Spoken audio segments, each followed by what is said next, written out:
Bismillahirrahmanirrahim. Assalamualaikum warahmatullahi wabarakatuh. Baiklah, saya akan memaparkan tugas aksi nyata modul 14 budaya positif. Adapun rancangan aksi nyata yaitu berbagi pemahaman dan penerapan budaya positif di sekolah. Latar belakang budaya positif sekolah adalah sekumpulan nilai yang melandasi perilaku, tradisi, kebiasaan, keseharian, dan simbol-simbol yang dipraktikkan oleh kepala sekolah, guru, dan peserta didik. Budaya sekolah merupakan ciri khas karakter atau watak dan citra sekolah tersebut di masyarakat luas.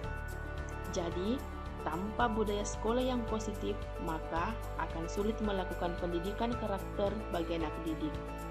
Sebuah sekolah harus mempunyai misi untuk menciptakan budaya sekolah yang positif agar mampu menghasilkan lulusan yang berkualitas dalam perkembangan intelektualnya dan karakternya.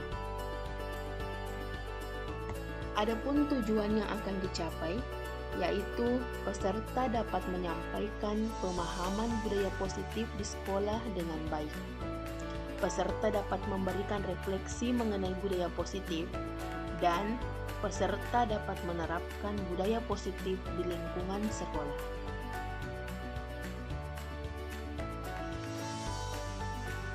Adapun tolok ukur, yaitu peserta menunjukkan pemahaman budaya positif di sekolah. Peserta memberikan refleksi mengenai budaya positif dan tumbuh kembangnya budaya positif di sekolah, misalnya terciptanya lingkungan sekolah yang bersih, guru dan peserta didik yang selalu hadir tepat waktu, dan sebagainya. Adapun lini masa tindakan, yang pertama, mengomunikasikan rancangan aksi nyata kepada kepala sekolah, rekan sejawat, dan seluruh warga sekolah. 2. Menyusun pembagian tugas kelompok dan jadwal pelaksanaan. Ketiga, pemaparan materi atau pelaksanaan aksi nyata. Dan yang keempat, kepala sekolah dan rekan sejawat memberikan umpan balik terhadap pelaksanaan kegiatan. Adapun dukungan yang dibutuhkan yaitu isi, dukungan, dan motivasi dari kepala sekolah. Hal ini dapat diperoleh melalui komunikasi yang baik dengan kepala sekolah. Kedua, dukungan dari teman sejawat. Hal ini juga dapat diperoleh melalui komunikasi yang baik. Ketiga, alat dan bahan seperti laptop dan proyektor. Alat dan bahan tersebut dibawa sendiri oleh guru yang akan melaksanakan presentasi. Dan selanjutnya tempat pelaksanaan kegiatan yaitu di lingkungan kelas.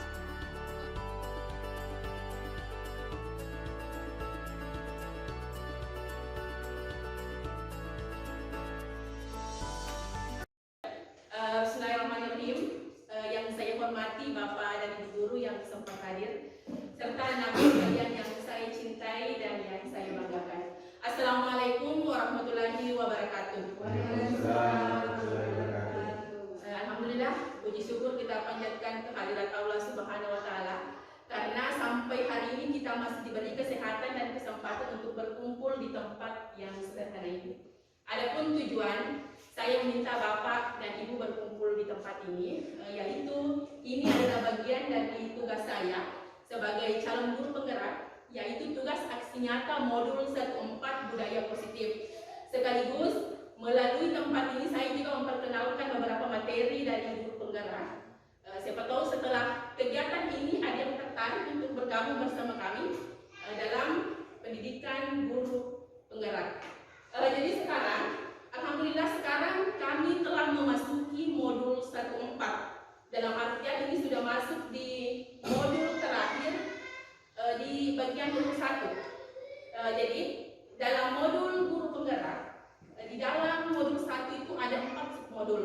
Modul sub 1 yaitu tentang filsafat pemikiran Ki Hajar Dewantara. Kemudian yang kedua, nilai dan peran guru penggerak. Selanjutnya visi guru penggerak, dan terakhir modul budaya positif. Jadi untuk sementara, yang pertama, di sini saya telah membuat satu koneksi. Jadi ini adalah bagian dari tugas saya.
Jadi yang ingin saya sampaikan di sini mengenai budaya positif.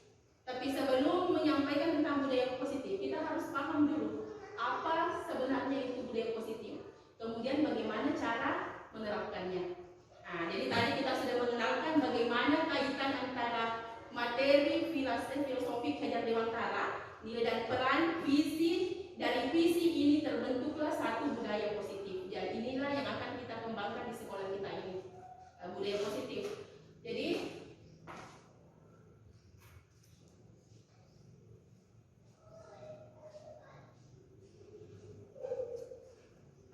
ini adalah selain memperkenalkan materi pendidikan guru penggerak, saya juga akan melanjutkan tugas saya, yaitu bagian aksi nyata dari nomor 14 budaya positif. Jadi ada pun agenda yang akan kita laksanakan. Nah, tadi kita sudah mulai pembukaan dan penyampaian tujuan, kemudian pemahaman inti, eksplorasi konsep, dan refleksi. Jadi di akhir kegiatan nanti ini saya akan membagikan Bapak dan Ibu link.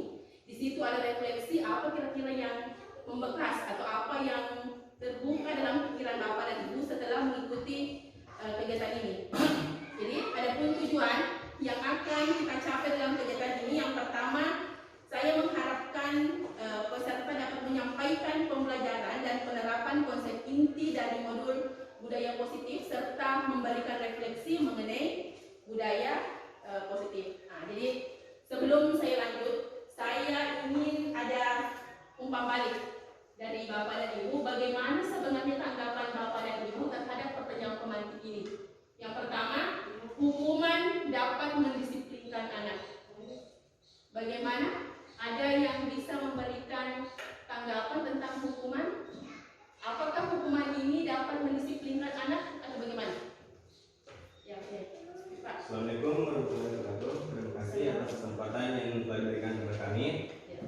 Hukum dapat disiplinkan kepada anak. Tentunya kemarin kita sudah laksanakan mulai sebetulnya dari tahun 90-an sampai sekarang. Sekarang kan kita masih was-was akan adanya namanya hukuman terhadap anak. Tetapi sekarang alhamdulillah sekarang sudah diberikan undang-undangnya kalau memang ada hukuman wajib kita laksanakan. Karena dengan adanya hukuman itu bisa mendisiplinkan anak-anak dan bukannya kita harus memberikan peringatan atau menakut-nakuti sebagai guru menakut-nakuti siswa. Cuma kita di sini ingin memberikan yang terbaik. Karena saya melihat tadi adanya manajemen kedisiplinan. Guru itu harus menguasai manajemen dalam sistem pencapaian tujuan. Maka daripada itu hukuman dapat diberikan kepada anak yang setidaknya minimal hukuman berdiri dan membaca dan menulis dan membersihkan tempat yang memang kotor. Itu saja. Ya, luar biasa ya Pak. Atau ada tanggapan dari Ibu? Masih ada tanggapan tentang hukuman ini dapat mendisiplinkan anak? Masih ada? Sekarang ya luar biasa ya. Jadi saya mengapresiasi dari pendapat Pak Asis yang mengatakan bahwa hukuman sebenarnya tidak ada selama kita laksanakan untuk mendisiplinkan anak. Ya. Begitu juga pemikiran saya. Sebelum saya mengikuti guru penggerak, saya mengatakan bahwa hukuman itu merupakan salah satu langkah yang efektif untuk mendisiplinkan anak. Tapi sebenarnya ini sangat bertentangan dengan filosofi pemikiran Ki Hajar Dewantara atau Bapak Pendidikan kita. Kenapa? Karena dia selalu mengatakan bahwa didiklah anak sesuai dengan kodratnya, kodrat alam, kodrat anak, sesuai bakat dan minatnya, dan jangan sampai dipaksakan melaksanakan sesuatu yang tidak dia senangi. Jadi kita memberikan pelajaran sesuai dengan yang disenangi oleh anak. Nah itu. Jadi nanti nanti materi selanjutnya kita akan tahu apa langkah yang harus kita laksanakan untuk mendisiplinkan anak. Ini bagian dari budaya positif. Selanjutnya yang kedua, pemberian hukuman dengan hal positif seperti membaca atau membersihkan halaman sekolah dapat meningkatkan disiplin anak. Bagaimana? Ada yang bisa memberikan tanggapan ini tentang poin kedua? Ini poin kedua. Saya sependapat. Ya. Ketika kita memberikan hukuman yang berupa positif, ini juga mencerminkan anak-anak melakukan hal kedisiplinan yang baik. Tentunya yang pertama itu kedisiplinan yang baik itu tentunya memberikan hukuman misalnya menyapu. Itu kan juga langkah yang baik membersihkan halaman sekolah ketika ada sampahnya. Itu kan memperingati dalam ajaran agama kita kan istilahnya harus bersih. Nah, yang kedua itu kalau memberikan yang memang tidak sesuai tentang pembelajaran, contohnya ada sikap anak-anak yang tidak mengacu ke pendidikan baru memberikan sebuah hukuman, itu salah. Tetapi kita memberikan anak-anak itu motivasi dengan ketenangan dan memperhalus cara kita memberikan tanggapan kita terhadap anak itu agar kemudian anak itu bisa mengerti pembahasan kita dan dia juga bisa menerima. Luar biasa ya Pak. Jadi poin kedua ini berkaitan dengan poin ketiga, sudah sangat tepat sekali. Kemudian yang ketiga, memberikan penghargaan dapat meningkatkan motivasi belajar anak. Jadi sebentar di materi berikutnya, dari slide berikutnya, di situ kita akan melihat apa itu motivasi intrinsik, apa itu motivasi ekstrinsik. Motivasi intrinsik adalah motivasi yang terdapat dalam diri anak. Intinya di sini kita tidak memaksa anak-anak untuk melakukan sesuatu. Takutnya misalnya kalau kita mengancam atau menghukum, dia melakukan sesuatu karena takut akan hukuman, berarti dia itu bertentangan dengan motivasi ekstrinsik, bukan secara sendirinya. Begitu juga dengan misalnya Rosmaina mendapatkan peringkat 1, saya janji nanti pada saat dia peringkat 1 saya memberikan sepeda misalnya. Berarti ini bertentangan dengan motivasi intrinsiknya, bukan kesadaran sendiri untuk melakukan perubahan. Tapi karena ada dorongan ingin diberikan imbalan dan takut juga akan hukuman, ya. Sekarang kita lihat dari biasanya. Ini topik. Sekarang apa sebenarnya itu budaya positif? Terkait tadi dengan pertanyaan pengantin yang pertama, ini budaya positif ini seharusnya dikembangkan di sekolah kita ini. Jadi saya sangat mengapresiasi teman yang ingin membantu saya untuk menggerakkan kawan-kawan, untuk menggerakkan anak-anak untuk bisa melakukan satu kebiasaan-kebiasaan yang baik. Ini seperti budaya positif, yaitu pembiasaan yang baik dilakukan di sekolah ini. Terus bagaimana caranya? Bagaimana cara kita untuk mewujudkan budaya positif ini? Jadi ada enam aspek yang harus kita pahami dulu terlebih dahulu, barulah kita bisa menerapkan budaya positif. Yang pertama, nilai kebajikan. Ada yang bisa memberikan pendapat apa itu nilai kebajikan? Ada? Oke. Jadi nilai kebajikan itu adalah nilai yang baik, pembiasaan-pembiasaan yang baik. Misalnya, seperti yang sering kita lakukan sebenarnya ini tanpa kita sadari, yang sering kita lakukan setiap hari. Misalnya, sebelum masuk pembelajaran kita mulai dulu dengan membersihkan lingkungan sekolah. Itu semua pembiasaan yang baik. Kemudian berbaris tertib masuk dalam kelas, berdoa sebelum mulai pembelajaran, itu semua adalah bagian dari nilai kebajikan. Oke, sekarang poin kedua, motivasi. Apa itu motivasi?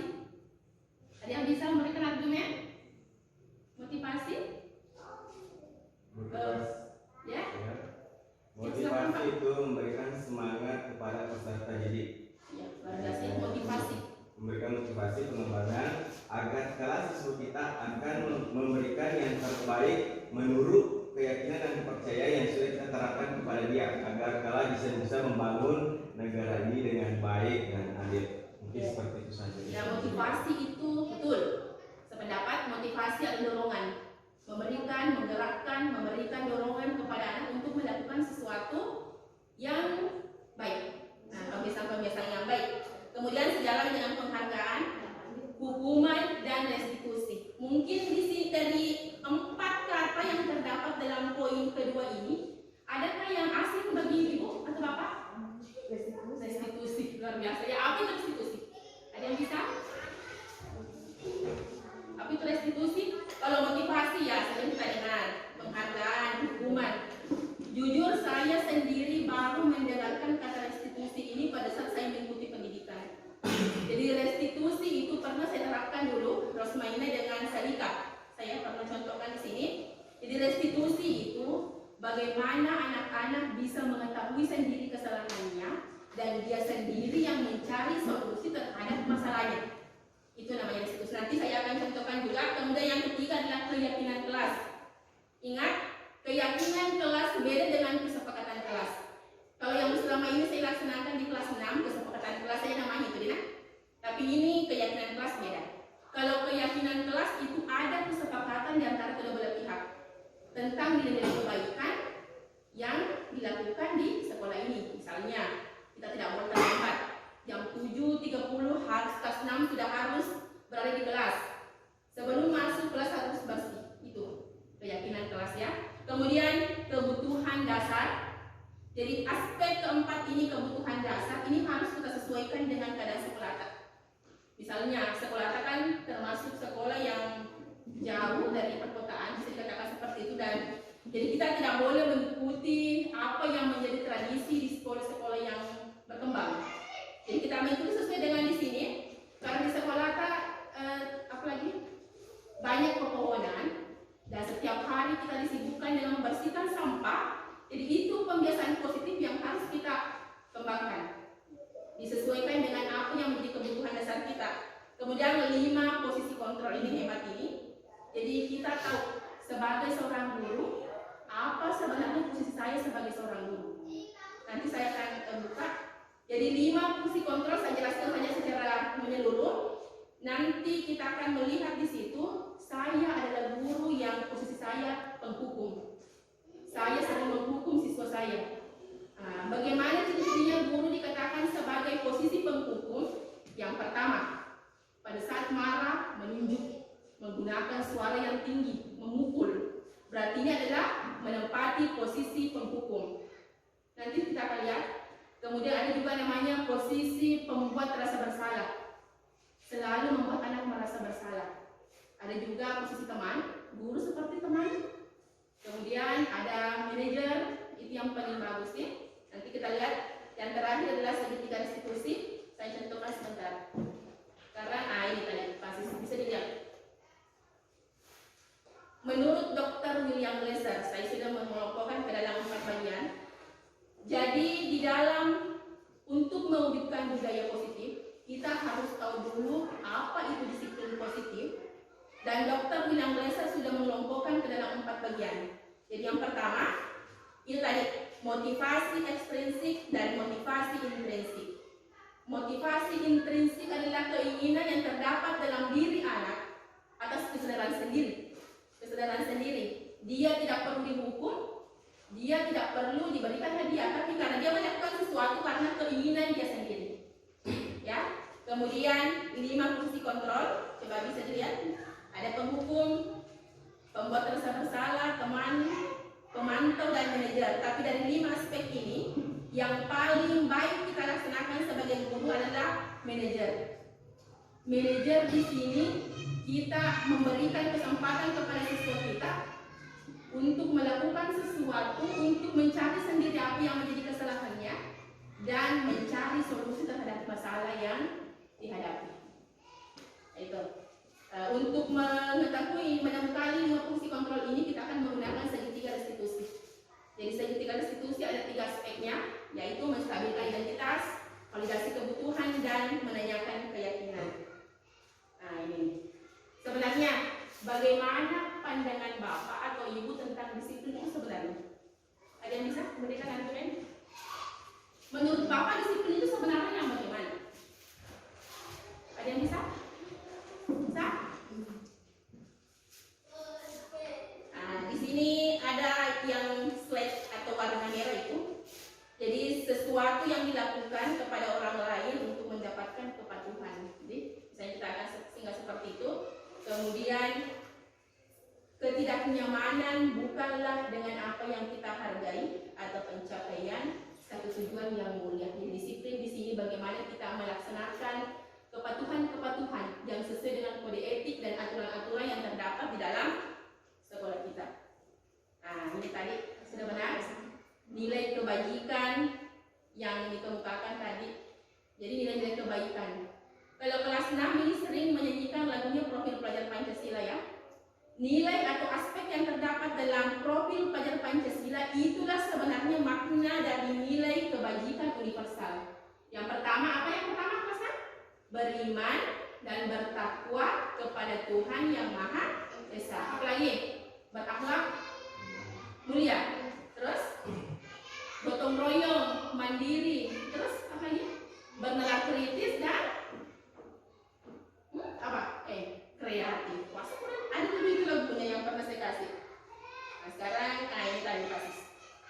Sejalan dengan pendapatnya Pak Asis tadi yang mengatakan bahwa sebenarnya hukuman itu bisa saja kita laksanakan, tapi di sini tidak sesuai dengan motivasi intrinsik dan motivasi ekstrinsik. Kenapa? Karena kalau kita selalu cenderung untuk memberikan hukuman, maka anak itu akan takut akan hukuman itu, bukan keinginan sendiri. Berarti bertentangan dengan motivasi eksternal. Dia melakukan sesuatu karena takut akan hukuman. Begitu juga sebaliknya. Kalau nanti juara 1 saya akan memberikan buku, berarti dia tidak ada keinginan sendiri untuk belajar, untuk mendapatkan ilmu, tapi karena ini mendapatkan imbalan. Itu bertentangan dengan motivasi intrinsik. Bisa dipahami? Jadi nanti saya kasih kesempatan untuk bertanya. Mungkin ada yang biasa kita lihat ini. Siapa ini? Ya? Iya, luar biasa. Ini adalah bapak pendidikan kita. Namanya Ki Hajar Dewantara. Mungkin selalu ini kita dengar. Siapa itu Ki Hajar Dewantara? Nah, inilah gambarnya. Inilah materi pertama dalam guru penggerak filosofi pemikiran Ki Hajar Dewantara. Ini yang selalu kita sebut setiap bertanya, menjawab. Ini adalah bapak pendidikan kita. Masih ingat dengan filosofi pemikiran Ki Hajar Dewantara? Ada 3. Yang pertama, Ingarso. Masih ingat? Sang Tulolo yang di depan contoh, Ingmadia Mangkarsa yang di tengah memberi semangat, dan Tuturi Handayani yang di belakang memberi. Ini tadi Bayudi restitusi. Di antara katanya 4 kata yang jarang atau asing kita kenal yaitu restitusi. Ini jujur saya juga baru mendengar kata ini. Apa sebenarnya itu restitusi? Jadi restitusi itu menciptakan kondisi bagi murid untuk memperbaiki kesalahan mereka. Pernah saya contohkan kepada Persmaina dengan Selika, nanti kita lihat nih. Kemudian bagaimana dia bisa mengatasi atau mencari sendiri solusi terhadap masalah yang telah dilakukan. Itu namanya restitusi. Ada 9 ciri-ciri, mungkin bisa dibaca saja di atas. 9 ciri-ciri restitusi. Ini keyakinan kelas. Sama. Oke. Sekarang, untuk mewujudkan budaya positif, ada 3 bagian yang harus kita pahami tadi. Yang pertama, bagaimana menciptakan lingkungan yang positif. Kemudian yang kedua, keyakinan kelas. Barulah kita membuat peraturan-peraturan kelas. Intinya di sini kita mulai dari sesuatu saja dulu. Tidak usah memaksakan dulu kelas yang lain, cukup di kelas kita saja dulu. Bagaimana kita bisa mewujudkan disiplin positif ini dengan melakukan ketiga ini. Kalau yang selalu saya laksanakan di kelas, ini kesepakatan kelas beda. Kesepakatan kelas dengan keyakinan kelas itu beda. Kalau kesepakatan kelas cenderung saya yang mengatur, tapi kalau keyakinan kelas ada kesepakatan di antara kedua belah pihak untuk melakukan nilai yang baik di dalam kelas kita. Ini semua contohnya. Itu perbedaannya.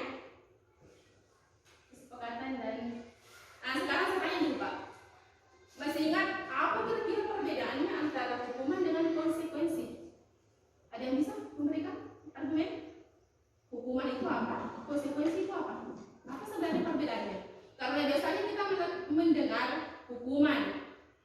Kamu berbuat kesalahan, berarti kamu layak mendapat hukuman. Kalau saya tidak. Saya hanya mendapatkan konsekuensi atas perbuatan saya. Ya? Iya, luar biasa ya. Apa itu hukuman? Konsekuensi? Betul, konsekuensi itu adalah resiko yang telah kita lakukan. Misalnya, kamu menjatuhkan atau memecahkan barangnya teman. Konsekuensinya kamu harus ganti. Itu. Jadi konsekuensi itu adalah bertanggung jawab terhadap apa yang telah kita lakukan. Nanti perbedaannya ada di sini. Kebutuhan dasar manusia tadi sudah saya jelaskan secara umum. Kasih sayang dan rasa diterima, pasti semua anak ingin diterima, diberikan kasih sayang, diberikan kebebasan, kesenangan, penguasaan. Makanya sebagai guru kita harus tahu posisi kita. Bagaimana bisa membuat anak merasa nyaman, Jadi kita harus melihat dari kasih sayang dan rasa diterima serta kesenangan anak. Namun kita tidak boleh membiarkan begitu saja, jadi tetap kita kontrol. Nah ini dah. Ada 5 posisi kontrol sebagai guru, ini penting ini kita tahu. Jadi ada guru yang posisi kontrolnya sebagai seorang penghukum. Penghukum maksudnya ini contohnya menghardik, menunjuk, menyakiti, menyindir. Ini bagian posisi kontrol yang paling rendah di dalam guru penggerak. Kemudian yang kedua, membuat rasa bersalah.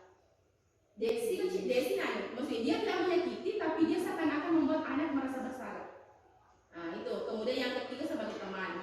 Tidak diperkenankan juga sebenarnya sebagai seorang guru menggunakan posisi sebagai teman. Takutnya anak-anak nanti akan merasa memperlakukan guru itu sebagai teman yang tidak ada lagi penghargaan dengan gurunya. Kemudian yang keempat, pemantau, melihat.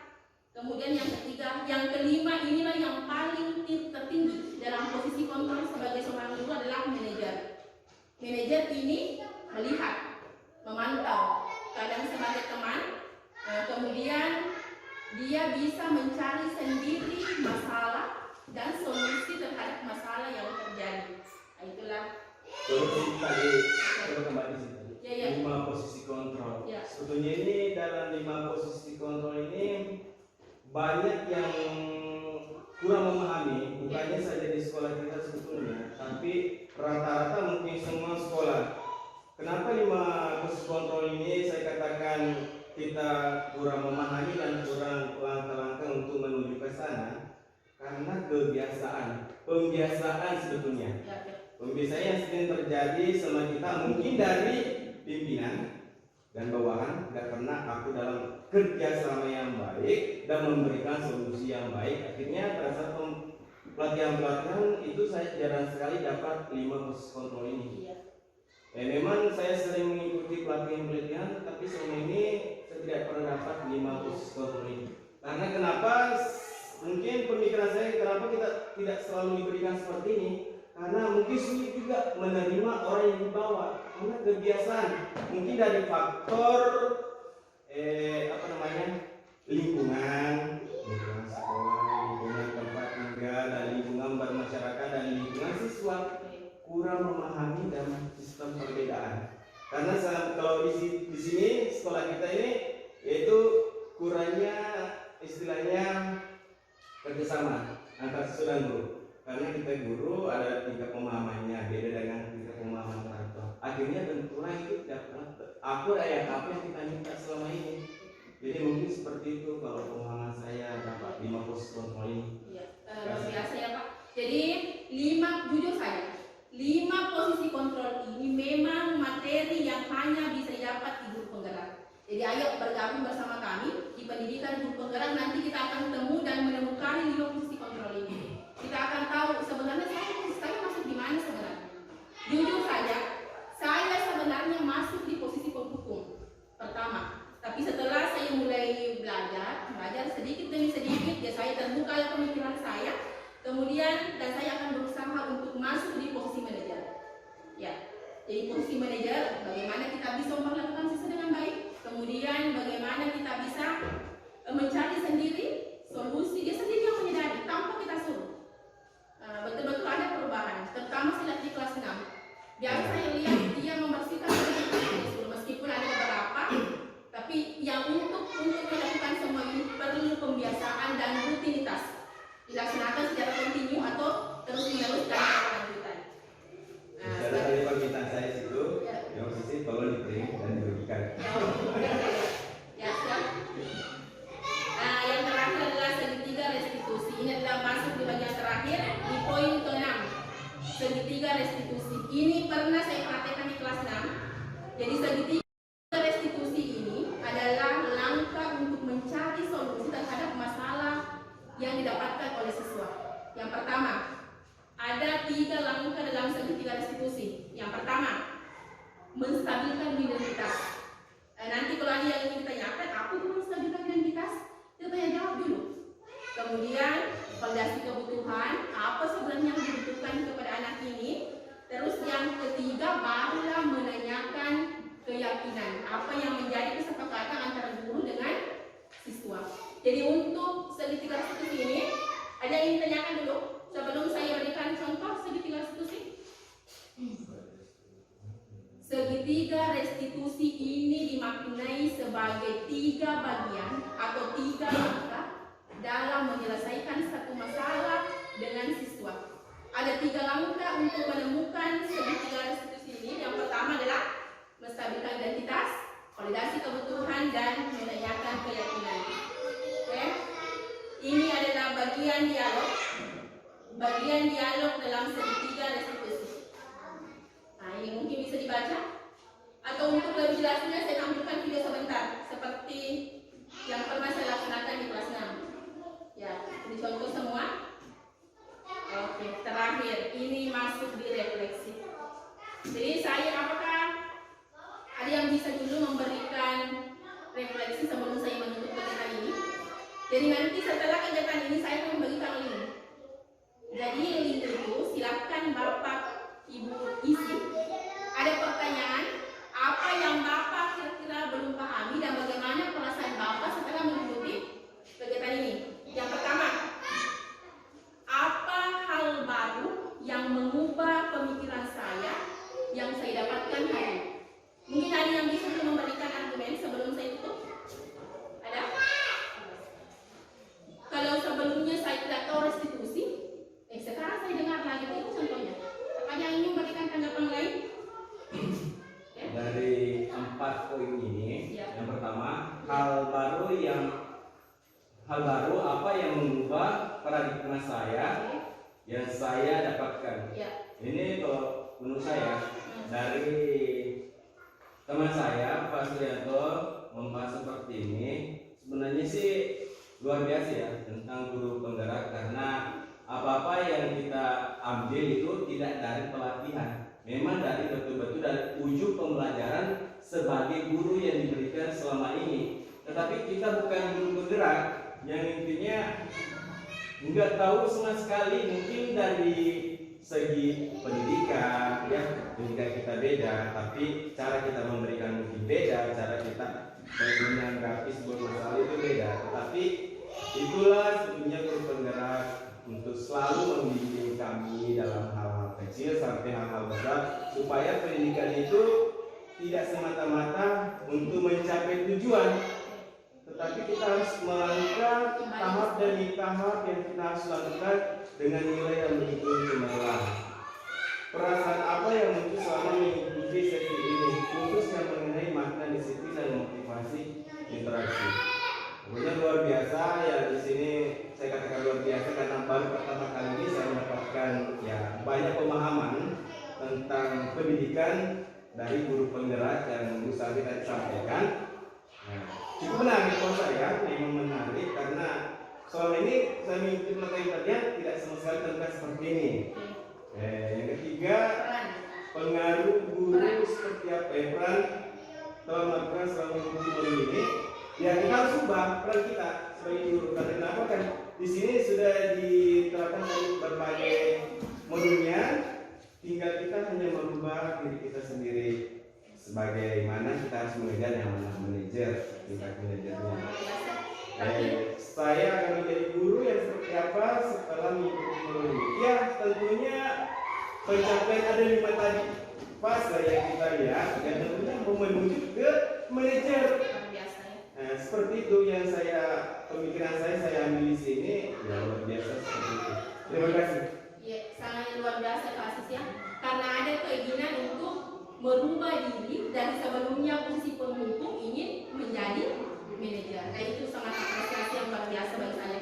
Sekarang untuk lebih jelasnya, saya akan memberikan atau menampilkan, ini juga bagian tugas saya, segi pelaksanaan atau penerapan segitiga restitusi yang pernah saya laksanakan di kelas 6.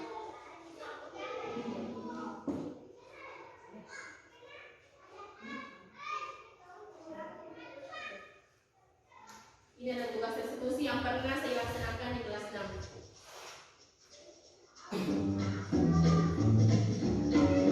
Silakan disimak Pak.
Pasti ada alasan.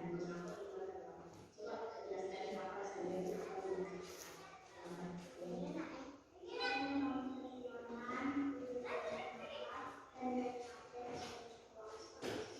Bagusnya ada ya. Kemudian apa masih? Apakah kita sudah terlambat?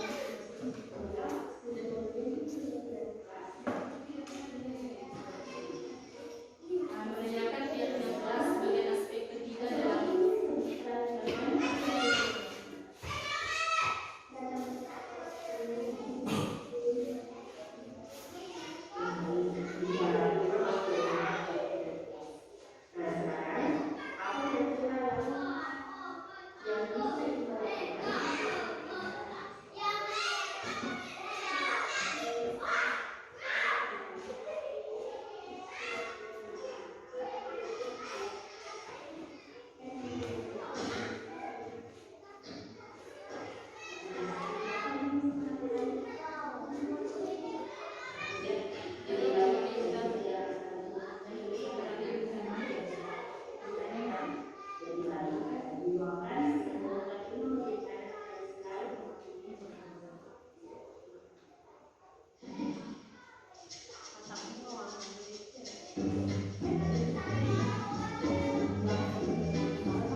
seterusnya biasa dari pengembangan ini apa namanya sertifikat restitusi ini sama halnya ketika manajer mampu memanage dirinya sendiri bersama dengan bawahannya. Nah, harus seperti itu.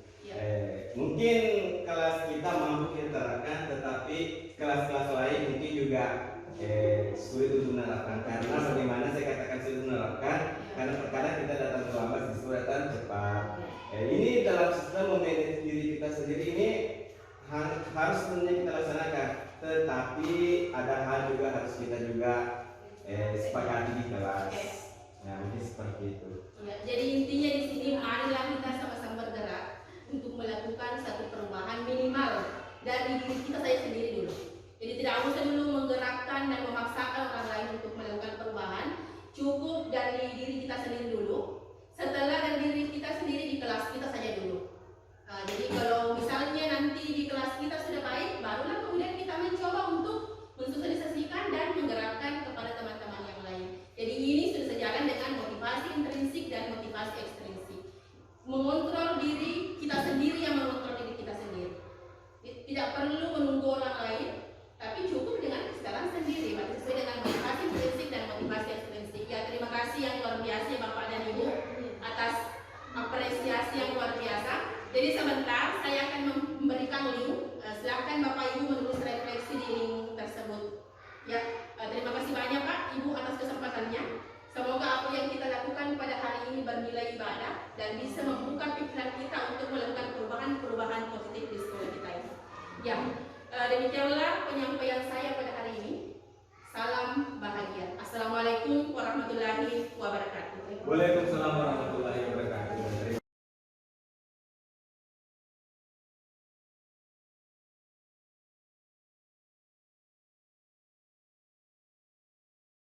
Assalamualaikum warahmatullahi wabarakatuh. Saya Ibu Samsia, guru kelas 3 SD Impres 482 Tele. Setelah saya mengikuti kegiatan berbagi yang telah dilaksanakan oleh Bu Sarfi, pemikiran saya lebih terbuka tentang budaya positif. Saya lebih memahami apa itu budaya positif dan langkah apa yang dilakukan dalam menerapkan budaya positif. Setelah saya sudah mengetahui posisi kontrol saya sebagai seorang guru, dari sini saya memahami bahwa apa yang telah saya lakukan itu tidak tepat. Saya selalu menggunakan posisi penghukum dan saya akan berusaha menjadi posisi manajer. Semoga setelah kegiatan ini kita dapat berkolaborasi dalam menciptakan budaya positif di sekolah ini. Terima kasih. Assalamualaikum warahmatullahi wabarakatuh.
Bismillahirrahmanirrahim. Assalamualaikum warahmatullahi wabarakatuh. Saya Sarfiani SPD, calon guru penggerak angkatan ke-7 Kabupaten Bone. Rancangan aksi nyata dalam modul 14, yaitu budaya positif yang telah saya terapkan di kelas 6, yaitu tentang berbagi pemahaman dan penerapan budaya positif di sekolah. Adapun tujuan yang saya capai dalam kegiatan ini yaitu peserta dapat menyampaikan pemahaman budaya positif di sekolah dengan baik, peserta dapat memberikan refleksi mengenai budaya positif, serta peserta mampu menerapkan budaya positif di lingkungan sekolah. Adapun lini masa tindakan yang telah saya lakukan, sebelumnya saya meminta izin kepada kepala sekolah dan rekan sejawat untuk melakukan kegiatan berbagi yang akan dilaksanakan di kelas saya, yaitu kelas 6. Setelah itu, kegiatan yang kedua yang saya laksanakan adalah membuat jadwal pelaksanaan. Dan selanjutnya saya menyiapkan bahan dan alat yang diperlukan, kemudian melaksanakan kegiatan berbagi, dan yang terakhir melaksanakan kegiatan refleksi. Alhamdulillah kegiatan berjalan dengan lancar. Ada beberapa kelebihan yang saya rasa telah saya dapatkan dalam kegiatan ini. Yang pertama, setelah melakukan kegiatan berbagi, peserta dapat menemukan budaya positif di sekolah ini. Selanjutnya dia mampu menerapkan dan mengetahui hal-hal baru yang belum pernah dia dapatkan sebelumnya, terutama mengenai posisi kontrol guru. Menurut mereka itu adalah materi yang paling menarik karena sebelumnya dia tidak pernah mendapatkan materi seperti itu, dan alhamdulillah mendapat antusias yang luar biasa daripada peserta. Adapun kekurangan yang saya mungkin dari segi model atau kegiatan bervariasi yang masih perlu ditingkatkan lagi supaya lebih mengaktifkan peserta. Dan adapun rencana perbaikan yang akan saya lakukan apabila saya melaksanakan kegiatan berbagi di kegiatan berikutnya, maka saya akan menggunakan model yang lebih bervariasi dan lebih menarik, supaya kegiatan ini berjalan dengan baik dan lancar, serta mendapat antusias dan respon yang baik, serta umpan balik dan interaksi dengan para peserta. Demikianlah refleksi kegiatan yang telah saya lakukan. Semoga apa yang kita lakukan bernilai ibadah dan dimudahkan, serta mendapatkan kebaikan-kebaikan dan penguatan, dan mampu meningkatkan budaya positif di sekolah. Demikian, Assalamualaikum warahmatullahi wabarakatuh.